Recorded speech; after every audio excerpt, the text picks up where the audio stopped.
Hey guys, back again. We'll continue with chapter 37. The title of this chapter, A Chicken, a Wolf, and a Problem. Let's get started. Because it's Fantastico Friday, Mr. Daniels has planned a puzzle for us to solve. He draws some squiggly lines from top to bottom on the board and tells us it's a river. Then he proves he is the worst artist ever by drawing a chicken, a wolf, and a bag of grain on one side of the water. Mr. Daniels, did you draw that with your eyes closed? Oliver yells. No offense, but that's terrible. He laughs. I'm not offended, Oliver. I have eyes too, see it. Then he looks at me. We are not all wired to be gifted artists. Then he adds a little boat, which looks a lot like a banana on the bank of the river. Okay, he says, here is your problem to solve. You need to get all three of these items across the river, but you can only take one item at a time in the boat. You can't leave the wolf alone with the chicken, because the chicken will become lunch. You can't leave the chicken with the grain, or the grain will become lunch. So, how do you get all three items across the river? Remember, only one item in the boat at a time. Easy, Oliver yells. You just take the chicken first. What happens after that? Then you take the grain. But what will happen to the grain when you go back for the wolf? After a couple of seconds, Oliver drapes himself over his desk. Mr. Daniels pats Oliver on the back. It's okay, kiddo. It's supposed to be hard. Mr. Daniels turns to Suki. Any idea? She puts her pointer finger on her chin. If you take grain first, wait. If you take wolf, she sighs and shrugs. I don't know. Albert's eyebrows are so scrunched up, they look like they'll cover his eyes. Take a few minutes to try to solve this on your own. Then we'll talk about it in a bit. I can't figure it out. No one can. Most kids have drawn a river and the animals like Mr. Daniels did.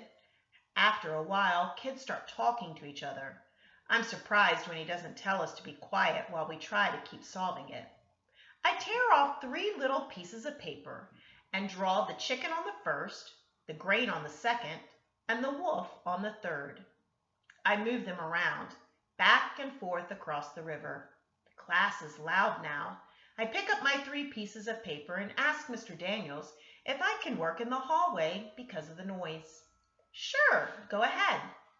I'm out there just a few minutes, moving my pieces around when Shay and Jessica come out. They sit across the hall from me. I guess they came out here to work too. This is dumb, Jessica says. Tell me about it, Shay answers. Who cares about chickens and wolves and whatever? Do you know the answer, Allie? Jessica asks. Why are you asking her? Of course she doesn't know, Shay says. She whispers something to Jessica, and soon after, Shay is holding up signs with words. Can you read this, Allie? I try to ignore them. I am not going to let her see me upset. I remember, life with Shay is like playing chess. Don't get flustered. Don't make mistakes. You can't read it, can you? The baby voice doesn't bother me as much as the words themselves. I try to concentrate on solving the problem, though. Shay moves closer to me. You are so stupid, Allie. You know Mr. Daniels is only nice to you because he feels sorry for you. Come on, Shay. Let's go back inside, Jessica squeaks. Don't come on me, Shay snaps. Whose side are you on? I'm on yours, Jessica says, but it isn't the sound of loyalty. It's the sound of fear. I stand up go into the classroom, and go into the corner behind Mr. Daniels' desk. It's hard for me to push the sound of Shay's voice out of my head, but I remind myself that just because someone says it doesn't make it true. I concentrate on the 3 pieces of paper: the chicken, the wolf, and the grain. I move the pieces of paper around on the floor. It takes me a while, but I realize that you need to take more than 3 trips. You need to take the chicken and then the grain, but then take the chicken back with you and leave it while you take the wolf. Then you leave the wolf with the grain and go back for the chicken. I leap up. I got it! Keisha and Albert are surprised. So am I. Mr. Daniels comes over and I whisper the answer in his ear. Impressive work, Allie. He says I can go around and help others for the last remaining minutes. Allie, Max says in a loud whisper, what's the answer? Come tell us how you did it. By now, Shay and Jessica have come back in, and they see me helping Max. When I swing by her, Shay says in a low voice, You're still a loser, Allie.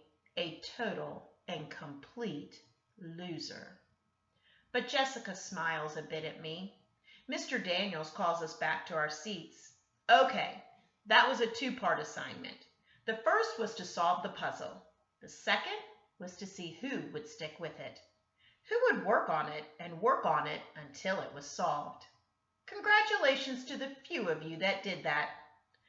If you are one of the many that gave up and started talking to your friends about soccer and other things, I want you to consider that no matter how smart you are, success is reached with hard work too. I can't believe it. My experience with endless frustration and having to work on things for so long has actually paid off. I guess maybe I'm having trouble is not the same as I can't.